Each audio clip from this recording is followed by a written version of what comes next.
Hey guys, Dr. Emily here, and this is How to Solve Any Problem, Part 1.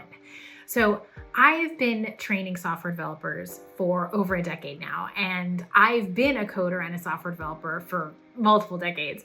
And every time I help someone, they're struggling with a coding problem, they're trying to debug it, they're trying to get it, and they're just getting stuck, they're getting frustrated, they're banging their head against the wall. Has that ever happened to you? I'm sure it has. If you're learning to code, I'm sure that you've hit a point where you're like, so frustrated. Wouldn't it be amazing if you had 4 key ways to solve any problem? Wouldn't that be awesome? There's just 4 key things. You can learn 4 things, right? Absolutely. Okay, so what are those 4 things? So in this video, I'm gonna talk about the first one. And that is whenever you're struggling, if you're like, what's my next step? You need to find your template. Where is my template?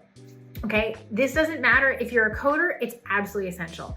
I use the same technique to debug my life, to debug my business, right? Whatever it is, it's a template. If you don't know what your next step is, if it's not clear, you need a template. That's the next step. That's it. It's a secret. So when you're learning how to code specifically, where is your template? This requires a skill. You need to be able to read the code and recognize that this is a template. So a lot of people, when they start learning how to code, they don't actually pay attention to this. They don't pay attention to how to read code. They focus on writing it. I want my code to do something. The first skill we learn when we learn to read and write is we read, then we learn to write. The same is true with coding, okay? The same is true with coding.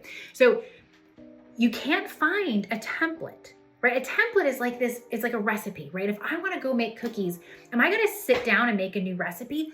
No, I'm gonna take the tried and true one on the back of the Nestle chocolate chip packets, and I'm gonna follow the Toll House cookie recipe. It's tried and true. It's been used a gazillion times before. So why stress myself out to reinvent the wheel when I can just go and borrow a wheel from someone else and get the template that I need to do what I'm trying to do?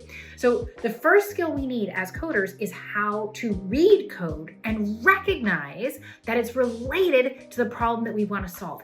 The answer that we're looking for is this a template or not? That's the question we want to be asking. Can I use this as a template?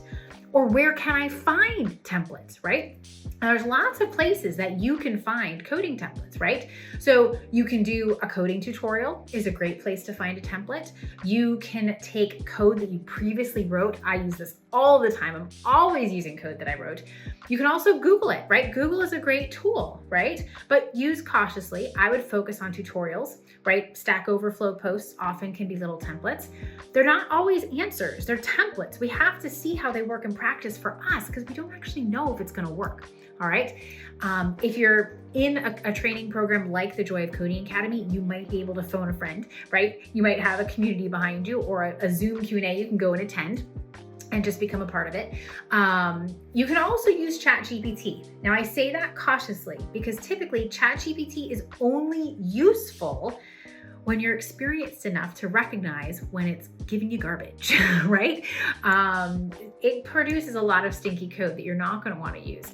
And so you do wanna be sophisticated enough to see if ChatGPT is actually giving you a template that works, because you don't wanna spend a lot of time trying to implement a template that's not actually going to get you where you wanna go, right? So you can use ChatGPT for templates as well, but just be cautious, especially as a learner. If you're early on in your learning phase, ChatGPT can be a hot mess because you may not even have the vocabulary words to express what it is you want, to prompt ChatGPT with what you want, all right? So if you're ever wondering about how to code, what's my next step? Find your template, right? Find your template.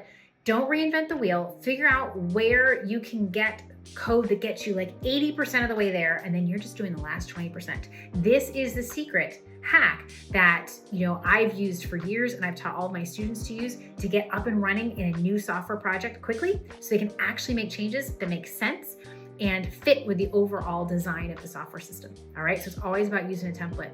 Have a great rest of your day, guys. Happy coding. Keep up the good work.